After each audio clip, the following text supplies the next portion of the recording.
everybody. Welcome to Locker Room. This is Southwest Podcast for Men, where we redeem men's conversations, talk about the right things in the right ways. My name is Scott Hatfield, and it's awesome to have you checking out the podcast today. This podcast is about helping men find and pursue a relationship with Jesus. We want to talk about real things. We want to get out of the 3 foot of the pool. We want to move toward things that really, really matter and challenge men to go and fight for the most important things. And I'm excited about our guest today. No commercials today. We're just going to get in it. He's a friend of mine. He's on staff with us, and I remember when he came on staff as the high school pastor back at the Lexington campus. We got some stories that we can't share today. But as a guy who's really passionate about students, I so appreciate and respect all that you're doing right now to reach and disciple and equip students to follow Jesus and lead out as we try to reach this generation. It is harder today to reach students than it ever has been, and the challenges are there. But I'm so glad that you're in the role that you're in. Locker Room. Welcome, Eric Schneider. How are you, buddy? It's good to be here, man. Good to have you, man. We don't spend a ton of time together, so we just get to sit at the table, chat for a little bit. Your office is down here by the podcast studio, so I get to kind of run by and see every once in a while. Yeah. We're so spread out, but they keep me down here in the. But we both play central cellar. roles. Yeah. Well, I mean, we don't even want to talk about what's in your vent. We think that there's a live raccoon or a possum. I think there's a family of something up in my ceiling right now. Yeah, so have to call Turtle Man or something. That's right. But anyway, hey, listen, I know that we're a big church, 5 campuses. You've been more heavily involved in Lexington campus, but now you're all over the place, and so you go to all the campuses, but not everybody knows you. And so, love for people just to get to know a little bit about you. Where are you from? Tell us about your family growing up. What was it like? Where siblings? All of that. Yeah. So I grew up in Kansas. So Kansas. I don't know why. It feels like John and Scott always have like a target for Kansas. It's flat. like fodder for their sermons a lot just to come after us. Do you have a T-shirt? Is there a T-shirt? I do. I have a T-shirt that says, I almost wore it. I should have worn it today. You should have. It says, Kansas. It's not that bad. It's really not. It's a great title for a state. Virginia's for lovers. I don't know that it's the official slogan. I mean, it's not that bad. But yeah, I grew up in Wichita, Kansas. Wichita. Okay. So kind of in the city, went to a public school, all that stuff. Just me and my mom and my dad. So I'm an only child. That's why I love attention. Love just being the center of it all. Well, you're the center today. I don't know about that. But so born and raised in Wichita with my mom and my dad. Pretty small, tight-knit family, even with grandparents, not a lot of cousins, things like that. Okay. But didn't really start going to church until I was in high school. Kind of attended church with grandparents. Parents didn't take you and your kid? No, we kind of went, but it was more about we went to do family stuff with my grandparents. Yeah. It was just there was a reason. My understanding early on was you're good with God as long as you sit in a church on a Sunday. Gotcha. And so that was kind of it. It was just a thing to do, never really connected. We went to my grandparents' church, which was probably about 25, 30 minutes away from where my house was. So even when my parents would try to get me into a Sunday school class with other kids and stuff like that, I was the weird kid because they didn't know me from school or anything like that. Right. So I hated it. But in high school, some neighbors invited us to their church, which had been in existence for a really long time, but they were building a new facility kind of in our neighborhood. There was just a growing church. And so my parents wanted to go check it out. I went with them and then slowly got involved there and gave my life to Christ in high school and really just plugged in. Was there something specifically, did it kind of lead to a place where you just in a serve, where you camp? Yeah, actually the first time, so my neighbors that invited us were also high school leaders. Okay. And the first time I ever actually that they convinced me to come with them to the high school service, which just happened right after Sunday morning services and stuff. And so they had 2 services and a lot of the students would go to the early service with their parents and stuff, but then they had high school right after during that second service. And so one time they convinced me and they said, hey, we'll drive Eric home afterwards and stuff. The first Sunday I ever went was the Sunday after they had gotten back from camp. Yeah. And I saw students that I went to school with that I always knew something was different about them. Yeah. Actually having a genuine encounter with God that threw me off, but it intrigued me. Yeah. And drew me in. Curiosity and I played soccer all through high school. That was kind of my thing. And so I was always really about what I was known for in my athletics, my achievements and stuff like that. Yeah. Always played with guys that were older than me, and so I always got kind of drawn in. So when I was in middle school, I was going to high school parties, things like that too. Started early. Exposed to a lot of stuff, but I just always felt like I was trying to prove myself. Yep. There's something about that church and getting to know those leaders and really connecting with those students that I wasn't really friends with. We were cordial with each other in class and stuff, but seeing that was a big part of their lives, man, they just liked me for me. That's cool. not for what I could do or like who I could impress or make laugh or That's whatever. powerful. Yeah, that's powerful. And that just drew me in more to the point that it did finally come to a head. Yeah. After my freshman year, gave my life to Christ at a CIY event in Carbondale, Illinois, out in the middle of nowhere. That's and awesome. then I just jumped in. Man, I served, got involved in everything I could get into. I was the kid. I took my community service class through my high school, and I just hung out with my youth pastor. That's so I was out of class and in there, and that was really where like a calling to love and serve the church kind of came about. And so after that, went to Bible college and pursued. So new in high school, you think maybe this is what God's calling me to do? It was more towards the end. I kind of wrestled with that, like, I know I really want to serve the church, but I think I should maybe do something a little more practical. And so I went to Manhattan Christian College in Manhattan, Kansas, which is right across the street from Kansas State University. They have a dual degree program where you get a Bible degree at MCC and then a full degree at Kansas State and whatever a large university like that can offer. So that was my compromise at first. I was like, oh, I'll do the Bible thing, but I'll go get like a business degree so I can make money or something like that. And then that was the plan. But then the summer between graduating and going to college, I went to camp as a leader for middle school guys.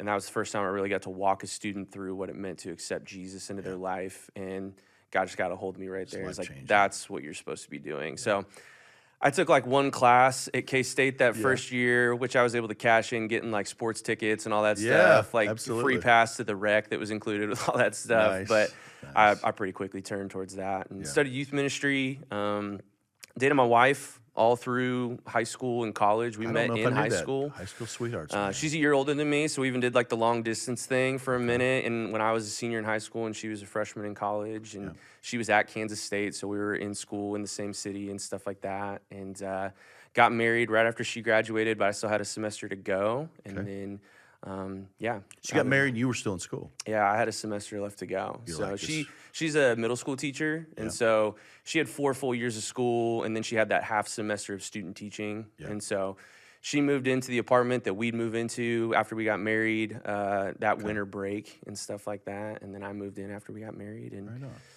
yeah. How long you been married? We've been married now for 12 years. How about It'll be you, buddy? 13, right? Wait. It's tough. I got married on New Year's Eve. So it's like the end of the year and things like that. But it was in 2010. It's 2023 now. So, so you'd be 13. Yes. Okay. It'll be 13 this year. Could I have convinced you that it was something else? Probably. Math's hard, I dude. saw your eyes. I was like, Dude, it's 13. You were like, yeah, you feel pretty confident. I told you. I told you I ditched like the D1 university for Bible college. We weren't too high on math there. funny. So That's funny. How'd you make your way to Southland? yeah, so out of college, knew I wanted to pursue ministry, got invited to go do an internship with actually one of my old student pastors who had moved from Kansas out to a church in Phoenix, Arizona. So I did an internship where we moved out there, raised our own support, lived with host families, all these other things that honestly I don't recommend in your first 6 months of marriage. It's a lot of transition. And things like that, but we did it, and that turned into a job working in high school ministry, and then moved to another one of their campuses, a multi-site church like Southland. And so for about 3 years, plus that year on the front end of that with it. Name the church. It's Christ Church of the Valley. It's a great church in the Phoenix area. Christian church. So if you ever know anybody, moving to Phoenix, I couldn't recommend it enough. But it's pretty, man. Beautiful campus, beautiful setting, great church. Yeah. So you got to do some. Was it more residency stuff? It was kind of like a residency, but it wasn't. It was an internship. Different than ours. Yeah, and then I got hired out of that. Yeah. And then I was an associate high school pastor at one of their campuses, and then moved in as they were kind of getting another campus started. They asked me to go and kind of be the youth pastor as that was getting started. Okay. So I did middle school and high school there. And then just some doors closed. Yeah. And just kind of really sensed that God was saying, hey, this has been a good season, but something else is coming. Didn't know what it was. Yeah. And did you know anything about Southland? Did you no, so it's really funny. I think I'd heard like some messages from John, maybe that somebody had shared around or things like that, but it was really funny. I got hired on staff out there when I was like 22, and then they kept bringing in these classes of interns and residents and stuff who were also right out of college. I was way closer in age to a lot of those guys than even some of the guys that I work with. So we just hung out, things like that. And they would tell me about these things they were doing in residency. And I remember they were telling me about, we had this like I don't think Zoom was a thing back then. It was like we had this Skype call with this church in Lexington, Kentucky, and they were telling us about all these like jobs that are open on their student team right now. Yeah. And that was actually right around the same time that like I just knew like doors were closing where we were and stuff. And so we were just casting a wide net. It didn't really have like we weren't trying to get back to like, oh, we want to be in our hometown or anything like that. We'd be like, hey, wherever you're leading next scout. And so it was funny. Like I kind of found out about it a little backhandedly and stuff because they were telling me about all these jobs, asking me like things to look out for, and I applied and had great conversations over the phone and stuff. And then it was a little awkward after the fact, like, dude, you're moving there? We were asking you for advice and you were interviewing the whole time. I'm like, yeah, sorry about that. How long you been here? It'll be, I just hit 9 years this summer, so it'll be almost a decade this next school year, which is awesome. Crazy. And talk about just the role that you had, and then I mentioned a little bit of that, but then what you're doing now. Yeah. And so what excites you about what you're doing now, too? Yeah. Know about? Yeah, so I moved here to really help lead out the student ministry at the Lexington campus on Richmond Road when it first got started. And I know that the campus opened without like a set person to lead it for a while. The team here at the Nicholasville campus was going over and doing stuff, and they were rotating around, and we had great other support staff, but there wasn't like that point person right away for over a year, I think. And so I was blessed enough to be tasked to help lead that, and did that honestly for about 6 years, and did both middle school and high school. And then as that started to grow, we added in Marcus to kind of focus in on the middle school side of things. I transitioned more to focusing on high school, and then right around 2020, just kind of sensed that God was maybe taking my experiences and what I've been doing in student ministry, that I could be a resource to our team as a whole, and there was a spot to lead the team. And so I moved into that kind of around 2020, which is another big crazy season of change that we'll talk about later too for us and our family. But so I've been doing this for about 3 years. And I just get to lead, shepherd the team as they hopefully point all students of student to ministries Jesus. at all 5 of our campuses. And I think what honestly the most exciting thing about it is not just helping to lead people who are figuring out stuff that I've had experience in, which is really cool to be used in that way. But even as I just get around all of our campuses, see what God's doing. I think the coolest thing is just we're building up a culture of students taking ownership of their faith now, not later, but now. And like the church of the future. Like a really good example of that. I was teaching at one of our campuses last week, and I was in a high school specific environment, and the band that was leading us in worship completely filled with high school students, except for one person who was leading, and that one person who was leading is like 20 years old, and she was a former student of mine at Lexington. That's awesome. And she's like barely out of high school, and she's on our staff part-time as a worship leader and stuff. And it was just cool, man, just to see, they could just receive what the church is willing to give them, but they're willing to jump in now, and that was just a really, really cool thing. You guys do block trips. You guys are serving in different capacities. We got students serving in children's ministry all over the place around here. It's so cool to see us go, we got to help equip them now, and we got to help them get engaged and own. I mean, this triangle, Jesus and community on mission, that's critical, and you guys are really trying to figure out how to do that. And so it's really awesome, man. Today's episode, people are like, unless you've noticed it in the title, today's episode, it's 2 words, and it's Infertility Sucks. That's what it is. And we're going to talk about this lonely road that married couples go through, not all, but many. The battle to get pregnant, have either a child or have children. Today's topic may not be relevant for you personally. And if you're married with kids, have never experienced a struggle, our hope is that, this will be able to help you have greater understanding around this topic. Our hope is also that it will equip you with a lot of compassion for the people and married couples that are in your life that are in this battle. If infertility is where you find yourself today, man, I cannot tell you how hard that is. We've walked through that. We both have walked through that. And our hope that today is not a prescription for you. We're going to share our story, but that it'll encourage you and drive you closer to Jesus and towards community with other believers in your life. And that we need you to know that you're not alone. And so even after, I'll just say this up top, if I or Eric can be a resource to you, you can reach out to us at lockerroom@southland.church, and we'd be honored to grab some time with you, jump on the phone if we need to grab coffee, whatever it is, just so that way either, and potentially our wives even being helpful if that's a possibility. But infertility sucks, those 2 words, do you think they're probably the best 2 words, at least that we can use on this podcast? Yeah, I could think of a lot of other words that would probably get you that explicit rating on your podcast that I don't think we're really looking for. I'd like to keep doing this. Yeah, I like to live and eat indoors, So in the meantime, those are probably 2 words that really sum it up pretty well. And I think part of that is just because of like there's certain things that as you grow up, you watch your own family, whether it's good or bad, whether it's like, hey, my family experience was so good, I can't wait to experience that on my own, or maybe it's like, dude, my family experience sucked too, so I can't wait to redeem that. Absolutely. Maybe Yeah. with it's just a part of the family experience that you're like, I'm gonna grow up. Yeah. I'm going to get out on my own. I'm going to start a career, maybe go to college, things like that. I'm going to get married, and then I'm going to start my own family. Yeah. Like that, I think all of us could say. There's assumptions. That would be something, even if it hasn't happened that way, that's probably what we would assume would probably happen. And so then when that doesn't happen, like selfishly, like something like infertility, what that does, it just throws like a massive wrench in the plans for how you anticipated your life going. The whole thing. It can wreck it really, really quickly. And then also, we'll talk about this a little bit more, I think, but I think when you just get down to actually having kids, like that desire that I think is within a lot of us, it's probably like the least selfish thing you can do. Yeah. Like when we talk about stuff with kids and things like that. You want to learn how selfish you are. Yeah. Have children. And so when you're like, dude, I want to have kids. Like I want to grow them. I want to help raise a tiny human to turn into an actual human that can function and contribute to society and all those things. And that takes a lot of nurturing and a lot of time and investment. That's the least unselfish thing that you could like really do. Yeah. And even like God tells us to do it. Yeah. You know, that's something that you see over and over again. And so when you decide that you think you're ready to do that and then you can't. Yeah. Like it just wrecks everything, and it can get in your head, and it can mess with you just in a lot of different ways. In every way. Yeah. Yeah, like personally, like your self-confidence, your identity, but even like with your marriage, your other relationships, and even your faith. Like it has the ability to wreck that in a lot of different ways. And we do want to dig some of that out because I think it's important. The reality is this is a topic that most people don't talk about. Yeah. And it seems to be becoming more and more prone in our culture to be a real issue. Yeah. But man, it feels lonely. Yep. It feels dark. It feels cold.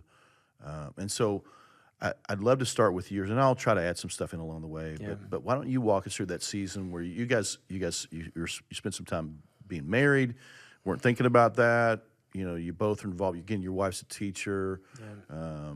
You know, and you're in ministry, and so walk us through kind of your all's maybe misconceptions. We kind of touched a little bit of that, but about just even getting pregnant. You know, you think about some of the stuff. You just kind of there's these assumptions that we have. Yeah. So, like I said, we had been together for a long time before we got married. You dated for how long before you got married? Like I met Candace and started dating her when I was 15. Like, and then she was 16. So she was old. That's like a funny story, actually, real quick too. So when we started dating, I couldn't drive. And Candace could. Sweet. So she'd pick me up for dates and stuff, which I love. I love her dad. Like he's an incredible father-in-law. Sure. I think that kind of drove him nuts a little bit. Yeah. Like this guy's supposed to come pick my daughter up. Yeah. Everything. But anyways, so yeah, we were really young. Can I sit in the front seat? I know, right? Do you need me to like? Is there a booster seat back here for me since I'm the child in this relationship? But that's right. Yeah, no, like I said, we met together really young. We started dating all through high school and college. So we'd been together for upwards of 6 years before we got married. Yeah. But then there was still just so much that we envisioned in like our married life together. And part of that, you know, is still very open-handed with pursuing ministry. It's like I said, we moved to Arizona. We packed everything we could into 2 cars. So this is an left adventure. Everything else back in our storage at home with our families, and we lived with host families, and we bounced around from home to home and raising salaries and all that stuff. And so honestly, there's a lot of just the practical side of things of like, hey, we're in this adventure mode, but also like, dude, we can't have a kid right now. Yeah, right. Like 1, we don't have any money. Yeah. And then 2, like we don't have a place to keep this child because we're living in people's guest rooms and basements and things like that. And so we just kind of said, hey, like, let's just hold off. Yeah. Let's just hold off for a little while. Then eventually I get hired. But even in the midst of that hiring, you know, I mentioned our stint in Arizona was about 3 years. Mm-hmm. But even within that, it felt about like every 6 months, whether that be where we were living when we were in the internship with host homes and things like that, it was constantly changing. Yeah. And then I get hired, but then my role changes, and then I move out to this other campus, and then it just kind of starts to seem, it felt like every 6 months there was a major change to where we were like bracing, and we're like, we can't bring a kid into this change constantly either. And so we just kind of held off. Longing for stability and all of and then we move here, you know, and we've been married for a few years by that point, you know, kind of really had this, and we were starting to really settle in, build our foundation here and stuff. And so it really wasn't until a few years into being here in Kentucky We felt like we were finally established. There wasn't some massive change happening every 6 months. We Yeah. bought a home, all this other stuff. They were like, Yeah. hey, let's try. Yeah. Let's start trying. And so we were about 26, 27 years old by that point.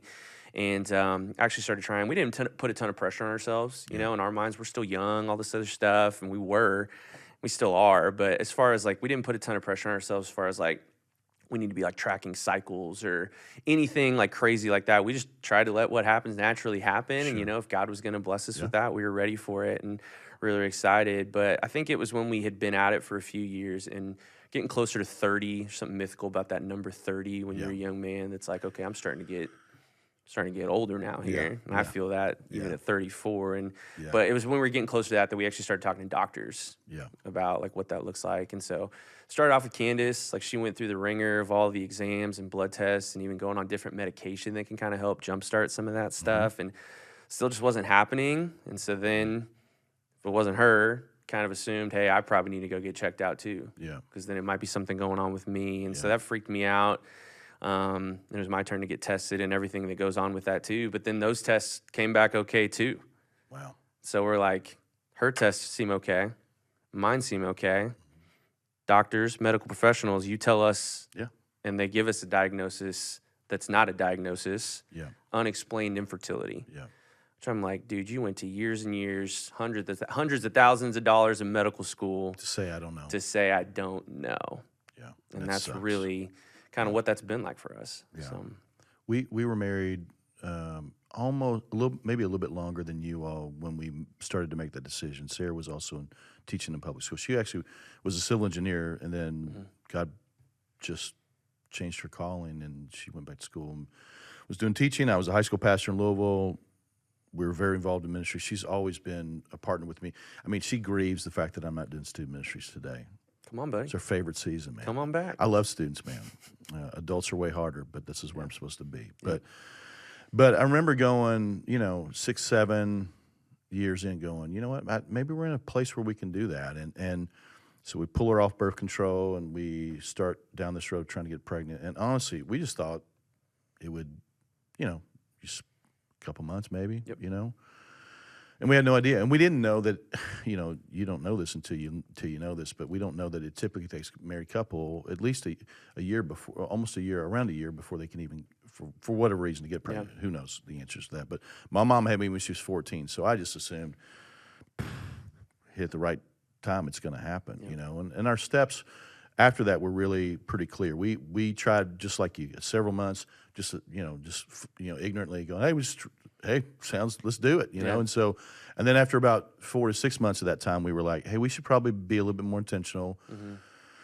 Ovulation cycles and paying attention to all that kind of stuff, and trying to get even more intentional. And the longer we went down this road, the greater our frustration became. And after a year, we went down the road of meeting with doctors. And it was probably, I don't know, maybe it's 13 months or 14 months, but we got connected to an infertility doctor, and this comes with its own sets of challenges and frustrations. But it's one of those things where, as you think about the scriptures, there's so many things that are in there, and you don't really realize that infertility is in the Bible too. Yeah. And so, even though it just feels like this struggle is becoming more and more prevalent in our culture today, we find that it's actually in the Bible a number of times. And these are just some stories, that may be helpful for you if you're wrestling through this. But Abraham and Sarah, but from Genesis chapter 11 to Genesis chapter 21.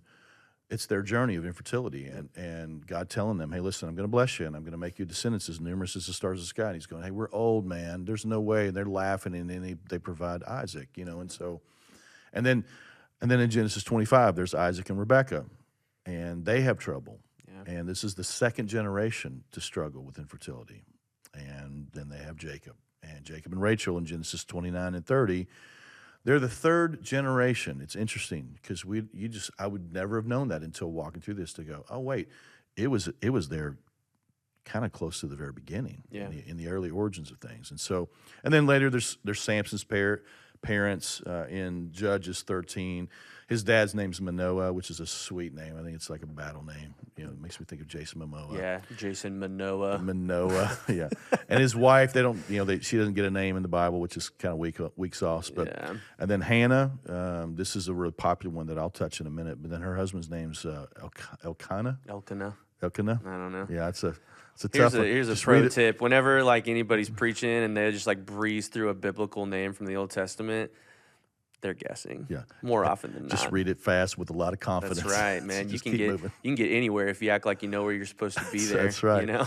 This story of Hannah is 1 Samuel 1 and 2. This is a great one for couples to, if you're kind of wrestling through things. And then in the New Testament, you've got Zechariah and Elizabeth, which is a cool story, that leads up to obviously Jesus and John the Baptist and all these things. And it's a really cool story. But most of the names of these people, I mean, some of them are knuckleheads, but for the most part, these people really love God. They lived for Him. They did remarkable things. We see this in Scripture. Abraham was in the Hall of Faith. The Bible doesn't leave these stories out on purpose for us, and I think that's important.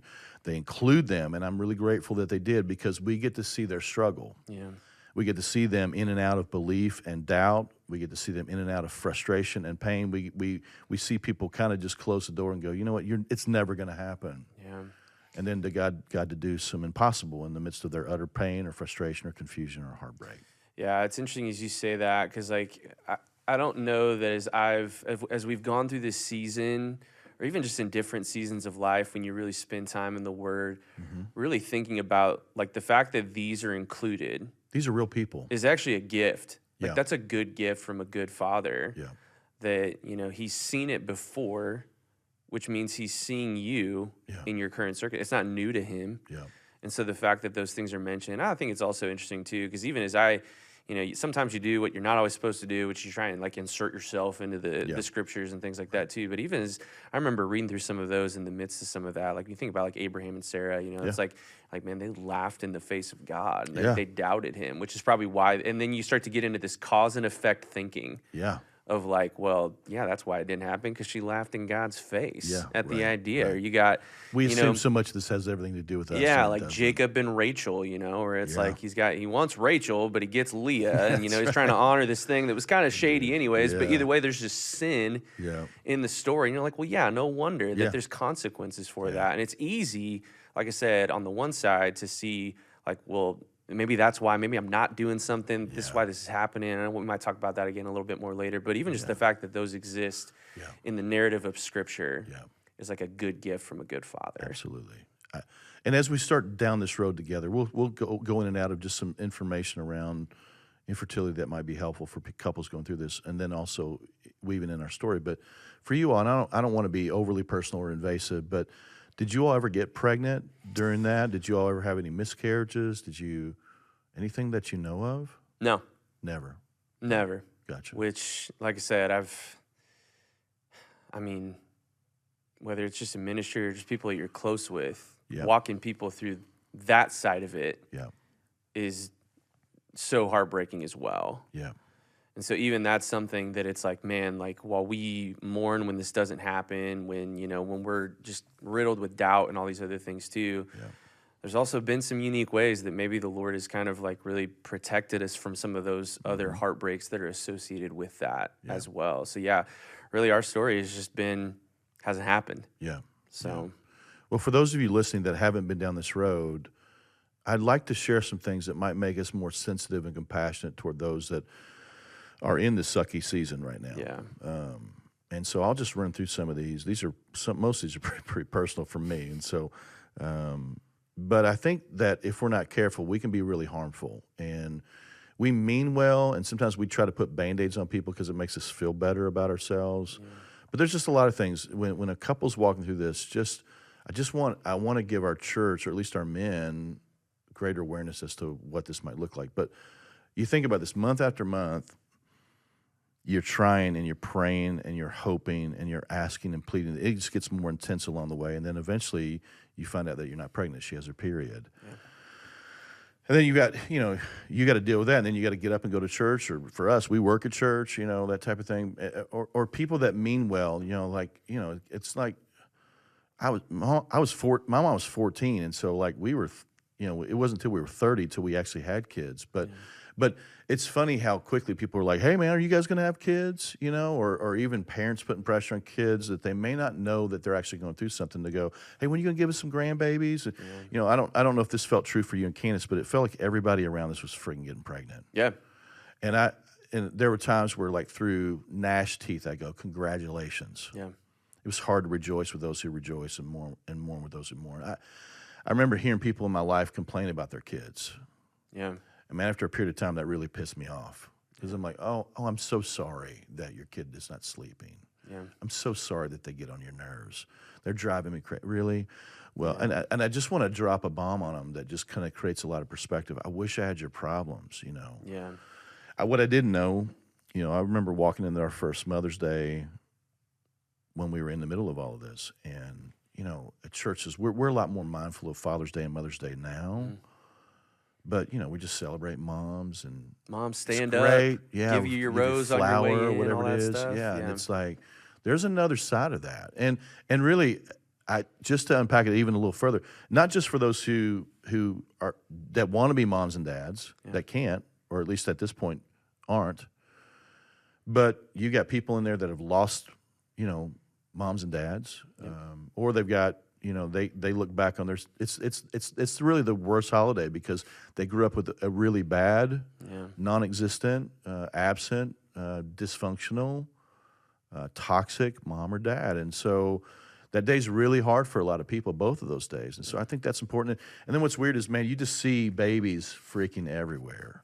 When you want to have a baby so bad, you see them everywhere. Yeah. Everywhere. The store, you know, you're driving around, you see kids getting off the bus at school, little bitty kids. You see them at church. I mean, in your neighbor, people are, I mean, you're so sensitive to everything around you. And I think that's important for everybody, that you just never know what people are going through, you know. And so is there anything else that jumps out at you around some of that you wanted to, you were trying to bite your lip and not strangle somebody? Did you have any of those moments? Yeah, even just as you shared some of those things, I felt myself like clenching in certain moments, man. Just remembering that, and you know, like I said, I think I had to constantly remind myself, man, people mean well. They do. They really do, but sometimes it's just, and I think the bigger one that I think is really, really tough for people is just the assumption, man, you've been married for a while now, you're young, like you've got jobs, when are you gonna have kids? And I'm really, really thankful, like for both of us on both sides of our families, we never really felt that pressure from our parents. We didn't either.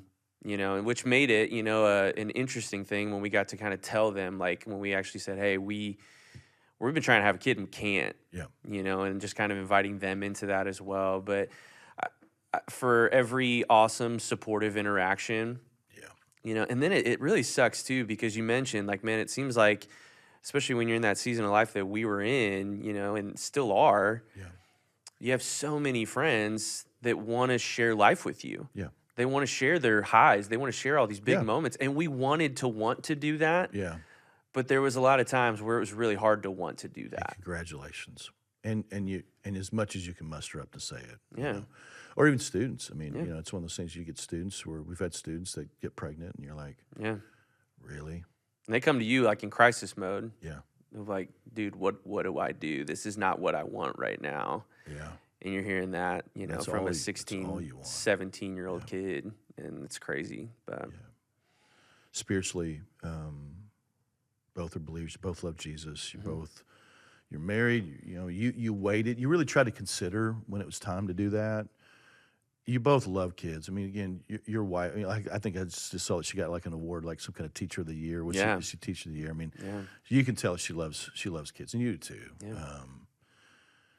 And you go down this road and you struggle, and so you know, for us spiritually, there's some hard spots for me. But how did you all try and bring that to the Lord? What were your frustrations with Him? Yeah. What were some of those struggles spiritually? Because this can really, the enemy can use this to just sabotage your faith. Yeah, I think once we kind of realized that it wasn't happening like the way we thought it would, like there were so many other parts of our life. We'd had hard things. We had, you know, moving around a ton, like unexpected job loss, you know, big moves across the country, all that other stuff too. But for the most part, I don't think we had really experienced what we'd considered any like major trials in our life. And it's kind of a disconcerting thing to realize that, man, especially in America, it's really, really easy to live so much of your life in a way that doesn't reflect that you actually need God. Yeah. And I think that was something that we didn't even really consider as we started this. And so really like the first thing was just an active choice to start praying for it. Yeah. You know, I think because and I get that this sounds like messed up. I think because We love the Lord because we committed our lives and our marriage to serving the church. We're doing all the right things, quote unquote. Yeah. Like, I think I just assumed God's hand would be on it. Yeah. And that we would get exactly what we wanted in the way we always envisioned it. And when that didn't happen, it threw me. Yeah. And so then it's like, okay, so what do we do? Well, let's start to pray for this, like we should have been doing from the get-go. Yeah. But it took me a while to get there, and for us to do that together. And so we began to pray for it. But then the other part of it was also deciding to be open-handed, not just with God, and saying, hey, this is yours. Yeah. But also deciding to be open-handed with our community around us. Yeah. Like, that was a really, really big part of us bringing it to God. That meant choosing to invite our community here in the church to join us in praying, and that's a really, really hard thing to do. Yeah, you're inviting somebody to come into your pain. Yeah, which is hard because you're trying to trust them. Yeah. I'm getting ready to bring some very vulnerable things about our lives that are crippling. Yeah. And man, I'm hoping they're going to carry that with us well. Yeah, right? And like I said, with that, there's something. It's with anything that you choose to be vulnerable with people about something that's hard, or whether that be something you're doing or something that's being done to you. There's shame and insecurity that can really just creep in when you choose to be open about it. Yeah. That's literally why the word associated with it is vulnerable, because you're opening yourself up. You're risking. And you're risking something. And so, that was really, really hard. But the good news is how God met us on the other side of that is when we chose to take that to people and to be open-handed about it. We were only ever met with love, encouragement, and a genuine belief that people cared deeply about this like we did too. Yeah. And so even when friends would come to us and be like, man,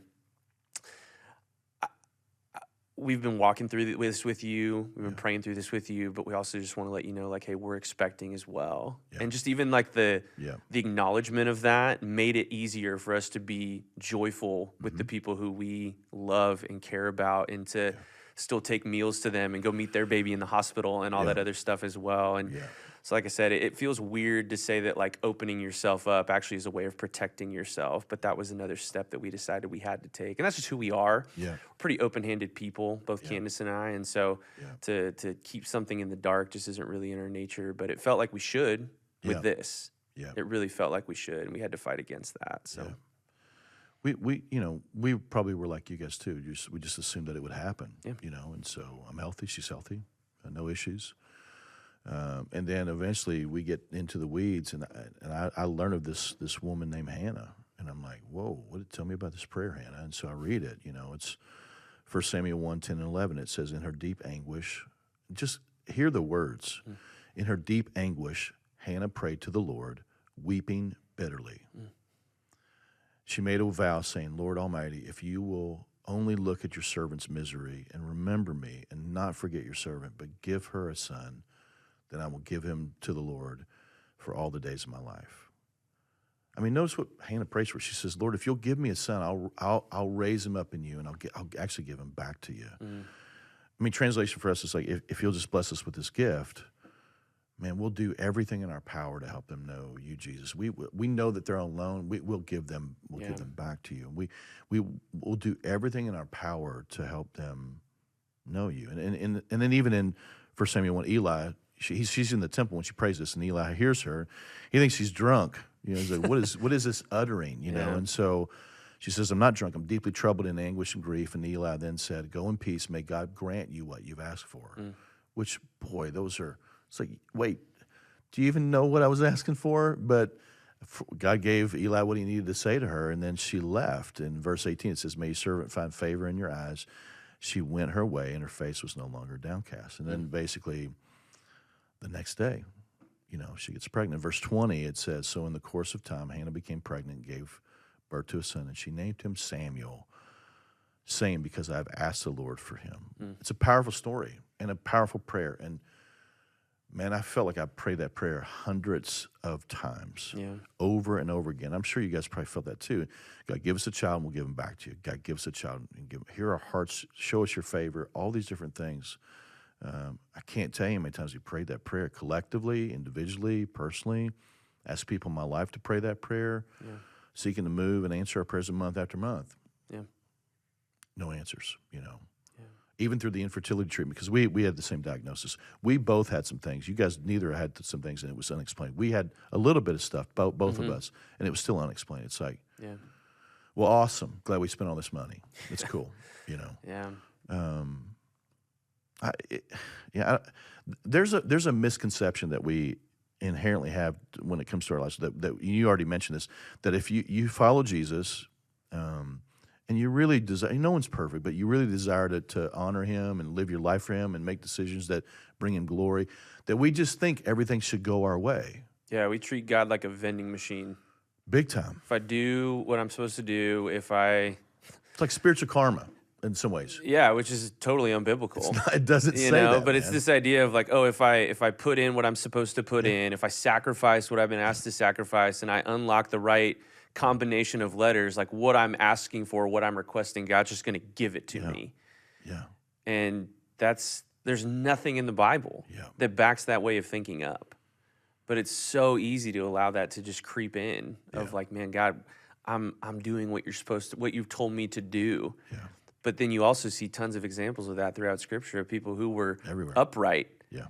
And that doesn't mean Job comes to mind. Yeah. You know, that's the way he was described as upright, like an example. No one like him. What happened to him? Yeah. His life was hell for a long time. Yeah. And lonely and all the other things. And so I think that's what is hard about this, that the enemy really likes to build. The enemy likes to use like the tools of God even at times to really get into your mind, to distort that and deceive those things, to make you think like, dude, you're doing what you're supposed to be doing. This should be given to you. Of course, this is the reason why you should be mad, turn, whatever it is on God. Like this is his fault. Yeah, this is important because, we're never far from the enemy in locker room. We talk about the enemy a lot, not because we're trying to bring him extra attention, but because we need people to know that he's there and he has a plan. And sometimes his plan is directly involved, and sometimes his plan is indirectly to get inside of, to help distort and frustrate people in transition or in the midst of their own wrestling matches with God. But what did the enemy do in the midst of that time for you? Because earlier you mentioned insecurity, obviously frustrations. It impacts your faith. Deception. How did he try to sabotage you all? What were some ways? Do you remember some of that? Yeah, there's a couple of things that as I was just preparing and thinking through this that really kind of came to the forefront that if I could sum it up, I think fatigue is one. Yeah. There's a lot of fatigue that comes with this. Yeah. So like each month that comes and every time Candace tells me I started my period again. Yeah. It's like mourning a death every single time. Mm-hmm. And there's something about like, I don't know if you've been in seasons of just like, and I know you have because I know your story, just seasons of like where it just feels like death by 1,000 cuts. And then eventually you kind of become calloused. Numb. You become numb to it. And then you hate that you feel numb to that. And it's almost like this fatigue that comes in, not just with that, but also just knowing that it affects her mentally, emotionally, and physically in ways that I can't experience. You know, and so wanting to be a loving, caring husband, you know, I think I've gone through seasons of fatigue and how I support her in that, but also just the fatigue of hopelessness.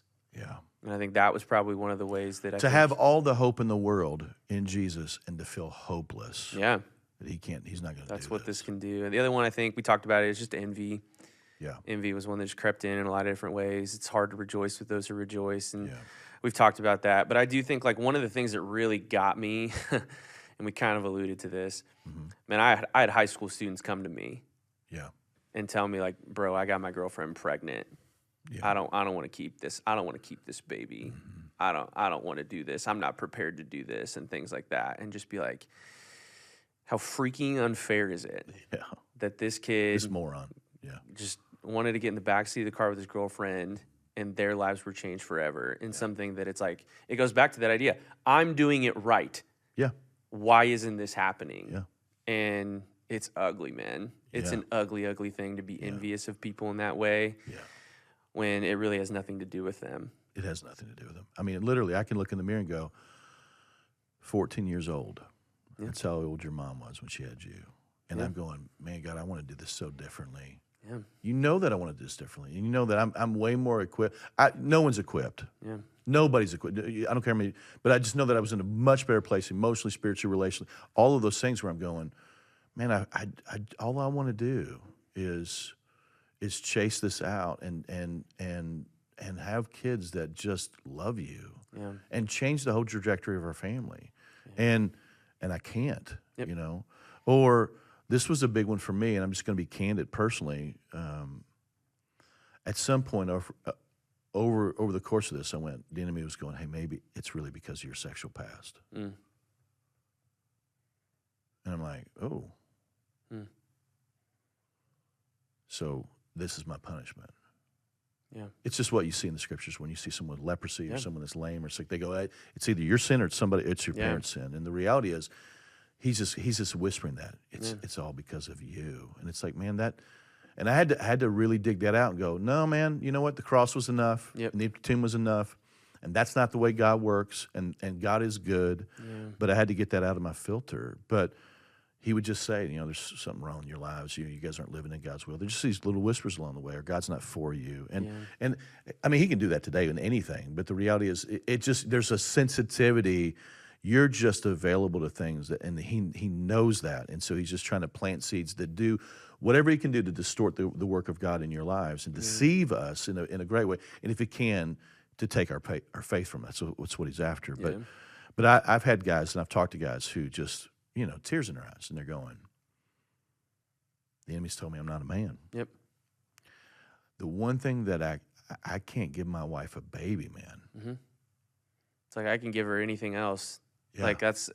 Like those are the things, like those are the conversations you have with somebody's, like with your wife's dad. Yeah. If you're able to have that conversation ahead of time. Yeah. I'll never forget that. My father-in-law, when I came back home, Candace was still up at school, asked to come over for dinner, which that's kind of a dumb move on my part. I asked them to make me dinner at their house when I was going to ask them if I could marry Candace, kind of a thing. Man, I mean, she drove you around at first I know, and then cooked right? meals for you? Maybe I'm Sweet. just a taker. It's not good. Right. But I remember sitting there. He's like, I just need to know you're always going to take care of her.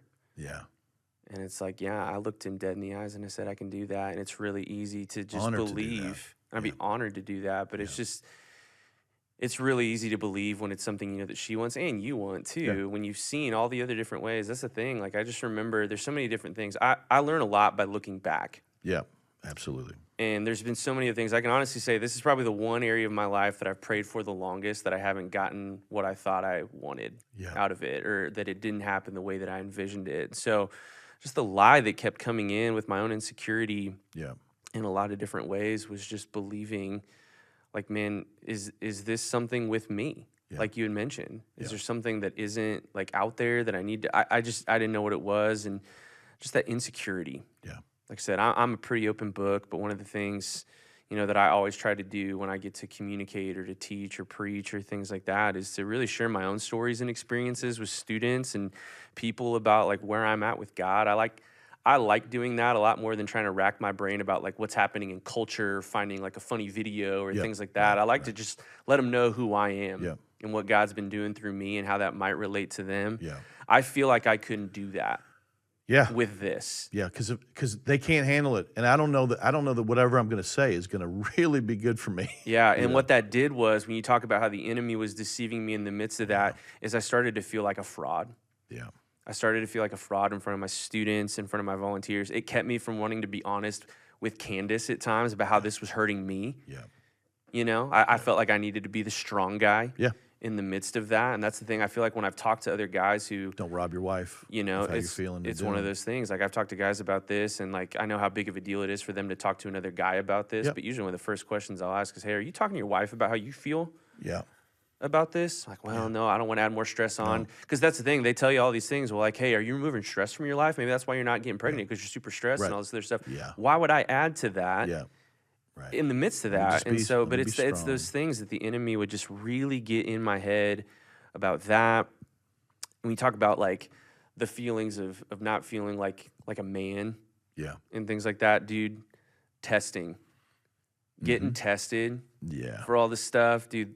There's a lot of really, really bleak places on this planet. I'm still convinced one of the most like bleak, intense places on earth is the waiting room of a fertility clinic. Yeah, man. It's quiet in there, I can promise you. It is so quiet because nobody wants to be there. Nobody wants to be seen there. I'd come to DMV 100 times over. Oh, for sure. Yeah, man. You could take me to a doctor and pull all my fingernails out, like put bamboo shoots up my fingernails, right. dude. I would take that over that. But it's because nobody wants to be there. Nobody wants to be seen there. Nobody wants to do what you have to do there. Yet it just feels like so much hangs in the balance in a place like that. And so the enemy just gets in your ear the whole time to just use that to try and create divides. First and foremost between you and God. And then also, if you're not careful, it can really do that between you and your spouse as well. And I'm just really, really thankful to have a wife who's just steady. Like, she feels deeply. My wife feels deeply, and she's been hurt in many of her own ways through that process, but her faith has remained really steady in ways that mine hasn't at times. And I've needed that steadiness, but I also know, man, if you're not careful, and I'm really, really grateful this isn't a part of our story, man, resentment can get in between you and your spouse, and that's exactly what the enemy wants to do, is create that division, and resentment is a really, really big way to do that, because sometimes, and we talked about this, you might find out that, hey, this might be because of some health issues with one spouse and not the other. And it's really, really easy for the enemy to be like, it's not you, it's her, bro, or the other way around. And that's not us, but I know people that is, and that is like a minefield of just danger that I've seen people really, really struggle with in the midst of that. We're going to dig that out. This is some general stuff. And again, I kind of, especially if you're just beginning this journey or you're just going, hey, this may be our issue. And again, none of us are doctors. These are just some steps. And I've not because I've just been down this road recently. You have more closely than me, but these are some things I think that's just helpful for you to know. And again, there's always innovation, there's always changes, but going to an infertility doctor, and I would encourage you to ask around and find a reputable one.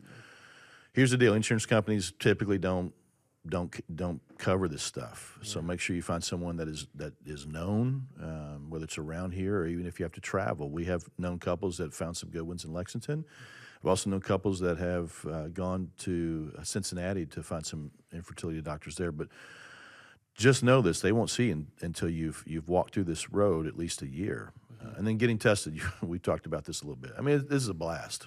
I mean, there's nothing more awesome than going into these rooms and they're like, hey, here's a cup, bring this specimen back out, and sometimes your wife's with you, sometimes she's not.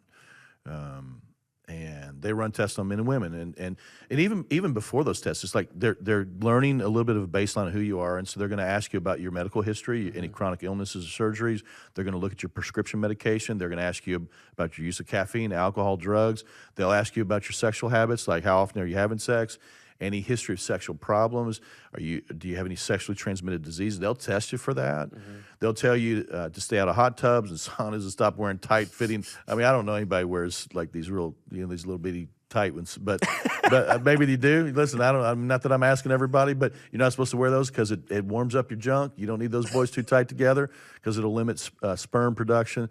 And then these tests are super invasive and personal. For guys, again, they'll do blood work. They'll ask for a specimen of your semen. They'll look at your sperm, and they'll look at least three things. They'll look at the number of sperm under a microscope, mobility, which is the shape or morphology, and motility, their activity. Are they moving? Are they swimming?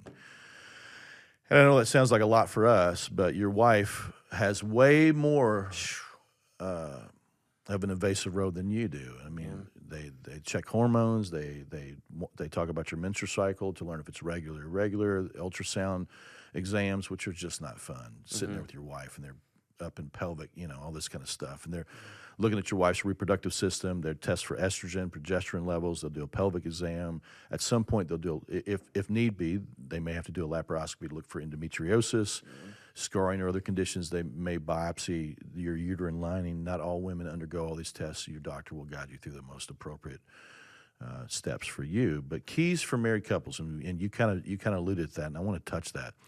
When you go into this, not knowing what's going to be on the backside of your testing, you got to lock in together. We got to walk down this road together, because regardless of what the issues are, we're in this together. If it's me, if it's you, it doesn't change our love. It doesn't change our covenant to one another, regardless of what we find. I love you and you love me, and we're in this, and we're going to continue to walk with the Lord through this.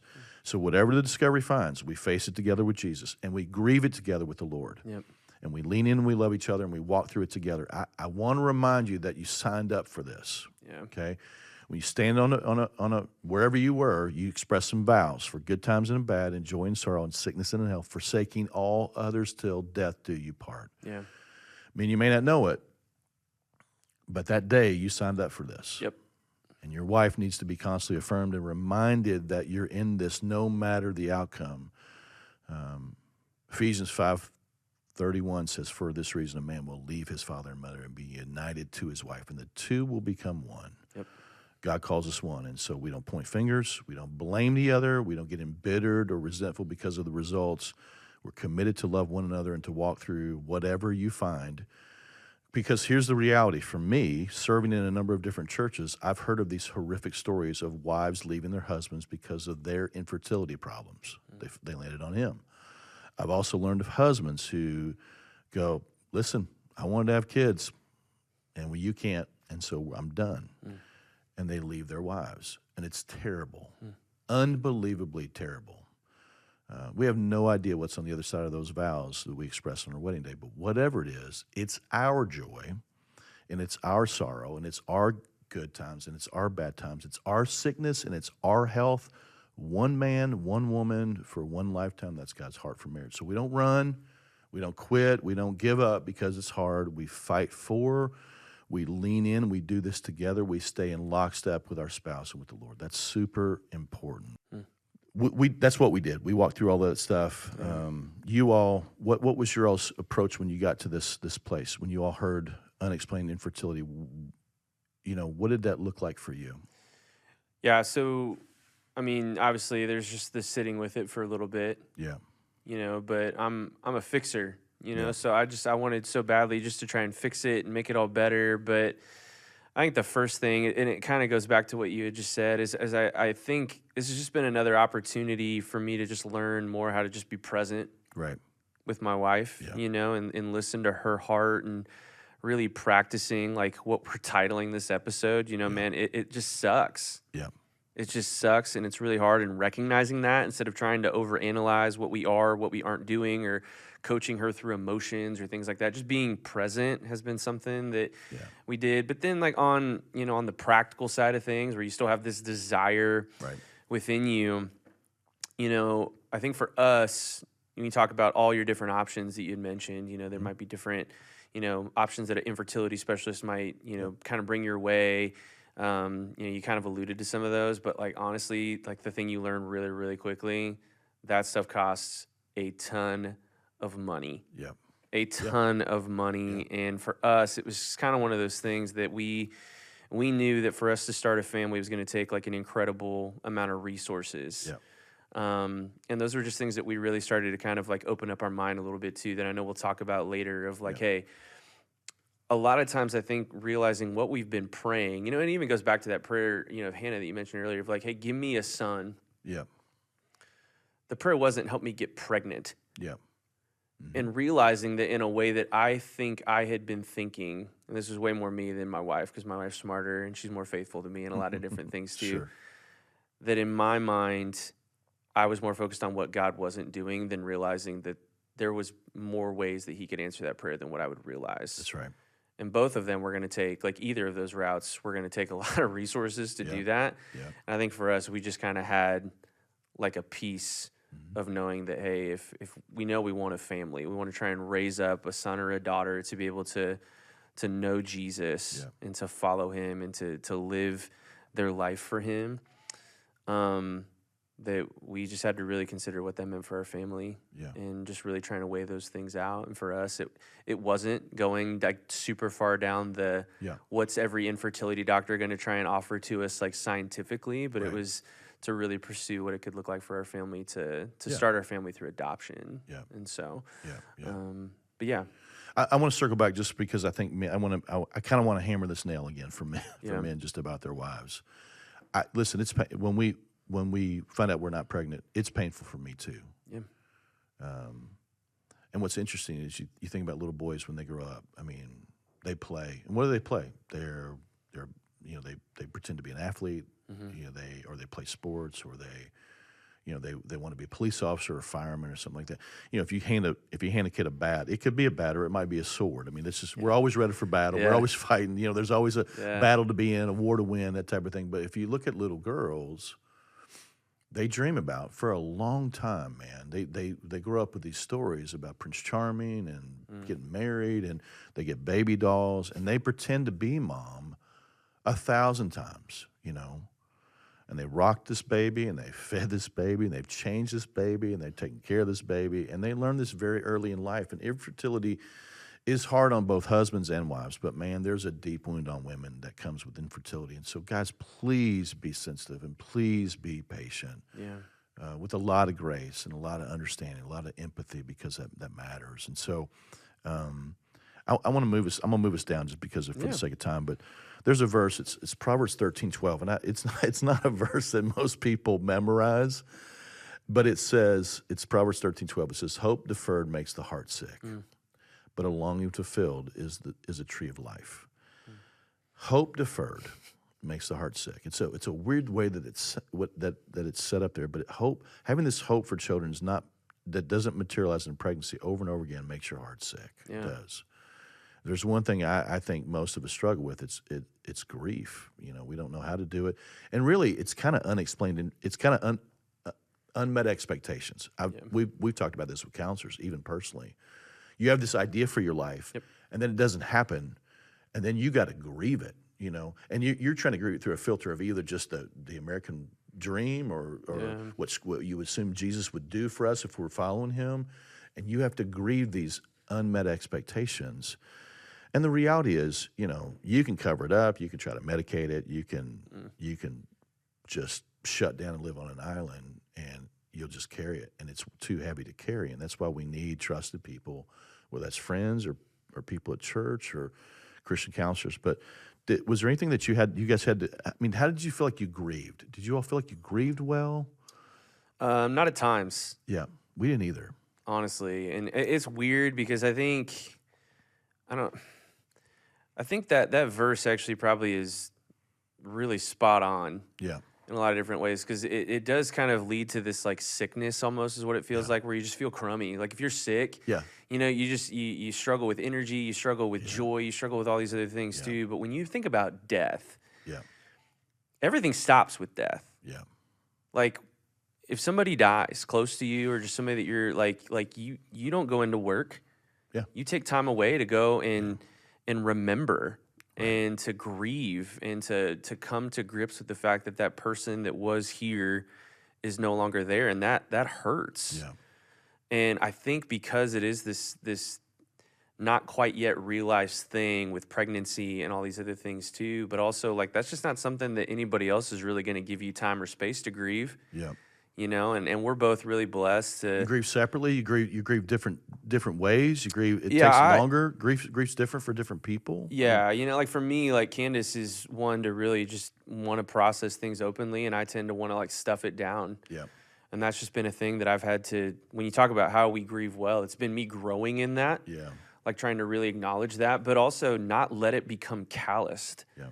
Like I talked about, like really recognizing it. And even, I've kind of talked a lot, like past tense, even when we talk about our infertility struggles and things like we're still in that. Yeah. Like, we're in our mid-30s. Like there's nothing stopping us still from having a child on our own, like naturally. But it's just one of those things that it's like, when it happens over and over and over again, there's calluses that build up. But I mean, you have to cut away at this. You have to feel. Mm-hmm. And honestly, that's something that I think was really revealed to me a lot, not just in my own life, but I think like in our culture and in the church and stuff like that. I think 2020 kind of showed me a lot, man. We don't really know how to lament well. Yeah, absolutely. Like you can't read through the Old Testament and not just see like real raw emotions and feelings. Yeah. But we're told to keep that mess to yourself, man. Yeah. Keep that locked up. Yeah. You'll be all right, man. You'll be all right. Pull yourself up by your bootstraps, right. Figure it out. And that's just not. It's not helpful. It's not helpful. And so that's I wish I could say that we did that really, really well. I think that's more been a learning as we go. Yeah. But also, like I said, just being present. Yeah. And admitting when something's really hard and when it really, really sucks and when it really, really hurts. But yeah.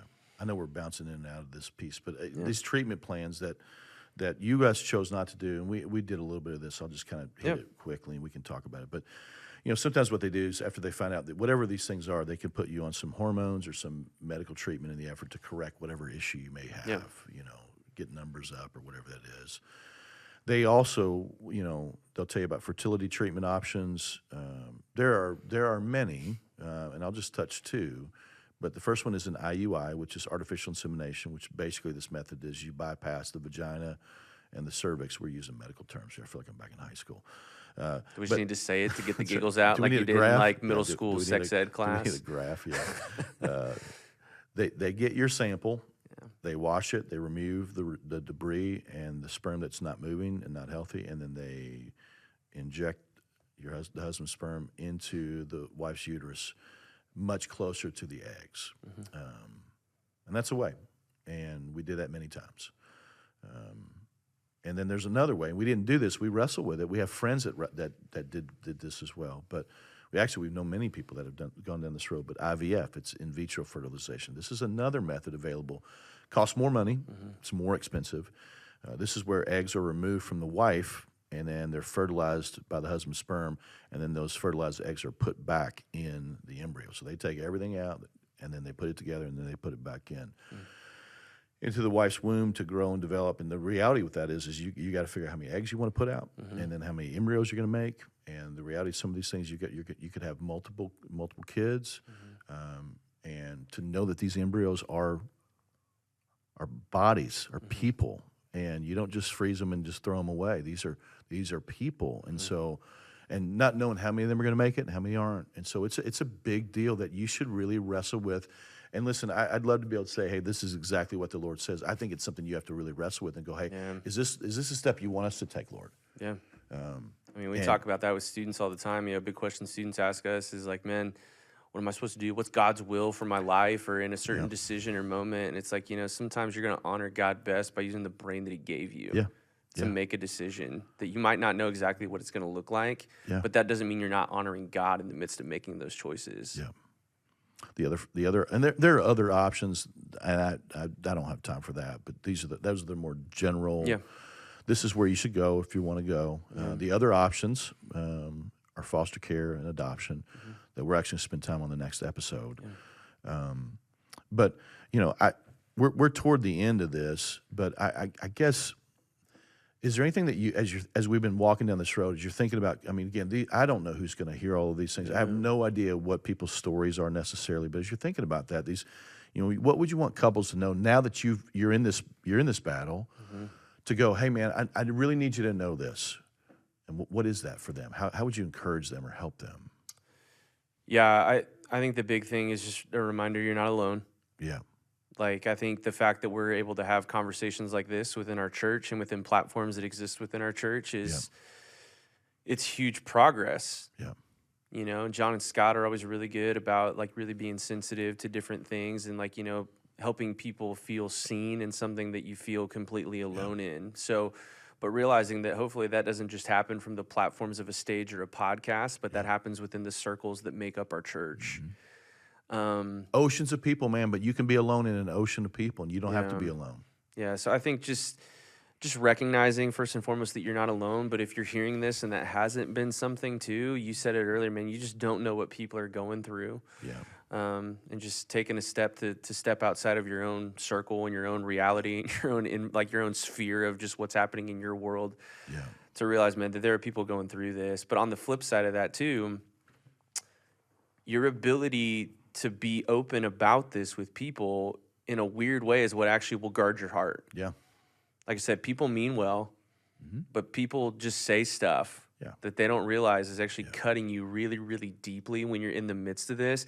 Like, it's really interesting to me. It's not normal. I feel like I hear more conversations with friends or just people within the church that it's almost like there's more normal conversations around the idea of having a miscarriage, or not the idea, but when it actually happens, than what I remember a long time ago. People are a lot more open to like sharing and grieving that like publicly and things like that too. And we're trying to push the door open. That's what we're trying to do. Even part of that today. Yeah, and that's the thing though, is like I still feel like, dude, when I've met with people to really talk through this, especially with guys on the other side of this, like for guys and things like that, man, the amount of people that are like, well, hey, can we meet in your office? Like, I'll be like, hey, let's go grab coffee or something like that, pretty casual. Yeah. They don't want to be seen on the off chance that somebody might hear the conversation that we're Yeah. having, because there's such a stigma Yeah. around it, but it's so much more like just normal than I think people realize to have this struggle. Yes. And so if you're in it, knowing that for yourself, but also just know like you're a part of a community. Yeah. And there are people that are dealing with that. And so your ability just to honor people in the way that you speak, in the way that you don't just say things flippantly, like, when y'all are going to start popping out kids or things like that too, man, it matters. When somebody drops that information on you, you don't have to have an answer. Yeah, it sucks. You really don't. And you can go, hey, man, I hate that. Yeah. And all of a sudden, when you're met with you already got tears in your eyes, and then you look out and you see these dudes that go, and they got tears in their eyes going, man, I'm so sorry, man. Whatever I can do, I'm praying, man. And if there's, how can I help? That's okay. Yeah. You don't have to have all the answers, man. Yeah. You don't have to have all the answers. And you know what? When you do that, it's like when people died in the Old Testament. It's called sitting Shiva. They didn't even talk. Yeah, they just sat there. They just sat. It's the ministry of presence to know that, hey, I'm here, man. Yeah. Can I get you? I mean, and here's the deal. You may ask the question, how can I help? They may not know. Yeah. And man, you know what? Maybe it just means you go cut their yard, or you go, hey, I'm taking your car. Yeah. And you just go get it detailed. Or I don't know what that is, man. And it's okay to bring scripture, but it's just be careful that you don't try to put Band-Aids on things, that type of thing. I tell our kids, everybody's got a story. Everybody. My kids come home so frustrated about somebody at school saying this or that about them. And I'm like, hey, listen, everybody's got a story, and everybody's going through stuff. And this is important. I know that we know this inherently, but I'm going to say this. Life is not fair, and sometimes God's plans are different than our plans. And I'm going to say it again. Life is not fair, and God's plans are different than our plans, man. There's so much in my life that what I thought was going to happen, almost none of it happened. And some of it I'm really grateful for. Some of it I'm not, But I've got, it's not just in this area. I've got friends that have been married for 20 years, and all of a sudden the spouse just decides, hey, I'm quitting. I'm done with this. Yeah. I got a number of friends that end up with some debilitating health issues, cancer. It's not fair. My wife, same thing. I know guys that were let go of jobs that they were really, really good at, and they can't find work now. Yeah. Guys are living in their stories where life is not fair. It's what I tell my kids. Listen, it's what I got to remind myself. We live in a broken world, and life is not fair. We live between the cross and the crown. Jesus says in John 16:33, in this world you will have trouble, and it could mean all kinds of things. There's a passage of Scripture that, again, it's not a verse that we want to know, but it's a verse we need to understand, Isaiah 55, 8 and 9. And I'm not saying this to be harsh, as sensitively as I can. This is what God says. He says, for my thoughts are not your thoughts, neither are your ways my ways, declares the Lord. As the heavens are higher than the earth, so are my ways higher than your ways, and my thoughts higher than your thoughts. And it doesn't make sense to me, and I get frustrated with it. But most of us wish this passage wasn't in the Bible, but it's there. Yeah. And I want to say this as sensitively as I can. Sometimes God's thoughts are not our thoughts, and I don't know why. Yeah. I don't know why we have unexplained infertility. I don't know why. Yeah. But his ways are not our ways, and it's hard for us to digest. And it doesn't mean that we can't push him and challenge him and get in his lap and beat his chest, and that's totally fine to do so. But the question at the end of it is, we may not get these answers, just like you guys are in that spot. Will I trust him even when his thoughts are not my thoughts? Yeah. Will I trust him even when his ways are not my ways? Yeah. And I've had to wrestle with this. You guys have had to wrestle with this. Locker room, there will be a moment, and it may not be infertility, but it might be. There's going to come a time, and it seems like a no-brainer, but it will just seem to fit inside his thoughts and his ways and in his will, but it doesn't happen. Yeah.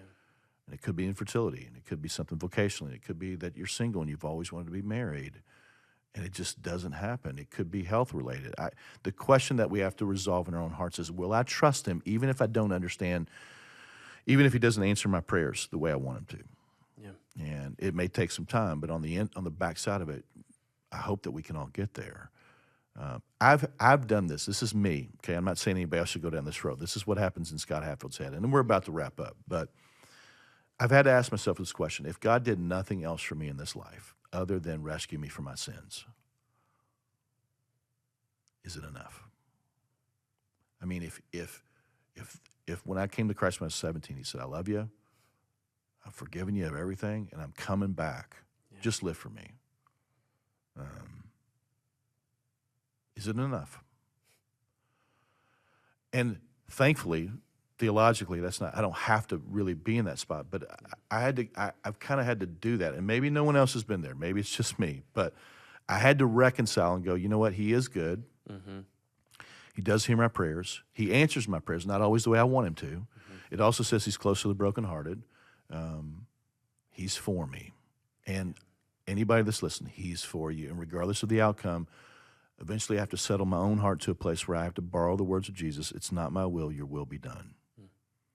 And that's hard, really hard. You mentioned Job. We sing this song, you give and take away, you give and take away, you give and take away, but blessed be your name. It's like, yeah, we sing that, man. We don't really understand how hard that is to actually say. Yeah. Life is full of moments where we have to surrender and put it in the Father's hands and trust him wherever those plans lead us. We have to reconcile to a place, our own hearts, even if you don't get the answer that you want, even if he doesn't restore your marriage, even if he doesn't give you what your heart's desire is. I will trust him when it's easy, and I will trust him when it's hard, and I will trust him when it's all out confusing and frustrating. That's important. Yeah. And we said this, you're not alone. This Psalm 34:18, the Lord is close to the brokenhearted and save those who are crushed in spirit. Matthew 11:28-30. This is a great one. Mm-hmm. You know, if this has been a hard podcast to listen to and you got tears running down your face, this is what Jesus says. He says, come to me, all you who are weary and burdened, and I'll give you rest. And then he says, take my yoke. Take what I have upon you and learn from me, for I am gentle and humble in heart, and you will find rest for your souls. For my yoke is easy and my burden is light. He gets under our yoke, and he gives us his yoke. Jesus invites us to give him all of our confusion, frustration, weariness, and pain. And listen, if it comes out ugly, sideways, he's big enough. He invites us to rest. Mm-hmm. And he'll carry us from that season into another season. He'll give us direction. He's that good. Yeah. Anything else before we close this one, man? We've hit this pretty hard. I know we've not answered everything, and I want to make sure that we say that because we're available beyond the podcast. I know you mentioned that too, but I just I talk a lot about just choosing to be open-handed with a lot of this, but that also means with how you're processing it. Yeah. So not just with your spouse. I've talked a lot about that, but you just said this, man. Be open and honest with God about it. Yeah. He can take it, and he wants to take it. Yeah. In a lot of ways, we think like we can't have those knockdown, like drag out like fights with God. Yeah. God will wrestle with us. Yeah. But he'll also be there to comfort us when we realize that he's for us, not against us in the midst of that. And so I know that he would so much rather us be at our worst with him than to turn away from him altogether in the midst of something that feels like we have a reason to turn away from him. He's that good. He's that good. Yeah, I know. You know what? Come here. Yeah. Yeah. When it doesn't make sense. And I mean, there's some prayers in my journals that I wouldn't read right here, and I wouldn't say out loud on this podcast because I was so angry.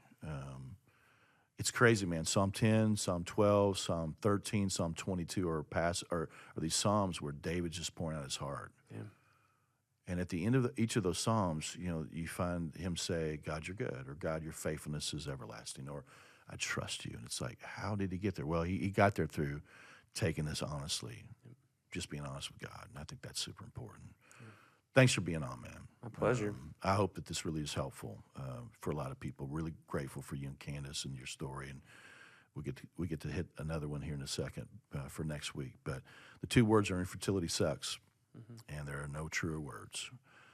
There are probably some better words, but we'll just use those for today. This podcast is encouraging. I'd love to hear from you. If you're wrestling, would like to reach out to Erica or myself in your own journey, whether that's infertility or something else, shoot us an email at lockerroom@southland.church. We'd love to help you. And as always, if this podcast has encouraged you, man, there's probably some people in your life that could benefit from it. And so don't be afraid to share that with somebody. Again, we don't have all the answers, but we know who does. Get after it. Go lead out.